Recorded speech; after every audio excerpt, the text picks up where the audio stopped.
for me. Can you say your name and spell your name for me? Brian Brusner, I'm the Fire Chief, City of Ottawa. Brian's B-R-I-A-N, Brusner, B-R-E-S-S-N-E.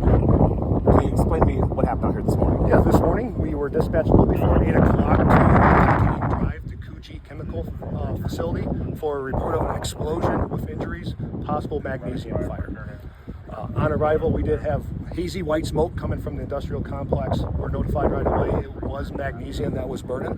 The fire was small. We were able to contain it right away. There was 2 injuries that we transported to OSF St. Elizabeth's here in Ottawa. Unknown condition at this time. Fire was contained pretty quickly. We did shut down Route 6, and we did put a shelter in place for the manufacturer facilities that's close by. That was lifted probably about 45 minutes after our arrival, once we knew we had the fire contained and under control.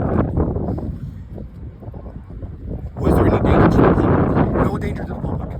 Even on arrival, the smoke that was coming off was contained to on site. The smoke didn't have no hazardous chemicals or anything that was for the public for safety.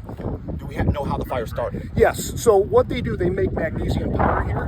They were moving it from one container to another. What they do with that for the magnesium powder, they actually put argon gas or arc gas in there to help control it. There was a problem with either the argon or they had too much oxygen in there, which caused that magnesium to oxidize, which then started that fire. And once the magnesium starts on fire, it does explode out a little bit. The fire was contained to probably about a 10 by 10 square foot area. There was no damage or structural damage to the building at all.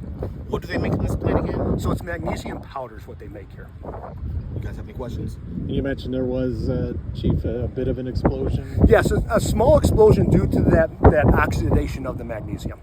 As far as operations, you mentioned OSHA is going to be arriving. Is operations on hold for Yeah, right now they are shut down for operations until they do their accident investigation. OSHA comes in, so they'll probably be shut down here for a couple of days, I would imagine. How many, you mentioned 2 people were injured. Were there many more that were working here at the time? There was 5 within that building. Only 2 were injured. The other 3 were perfectly fine. They actually helped their co-workers out until we arrived on scene here. I would say the one is critical and the other one is not critical, but I would say that they're probably flown out. I can't tell you for exactly at this time what OSF has done. One was critical at that point. And the injuries, I assume, were to what happened, not as far as like exposure or anything like that? It was burn injuries, and that's as much as I can probably give you this, but as much as I know at this point. Thanks, Chief. No problem. Thank you. Yeah. Good.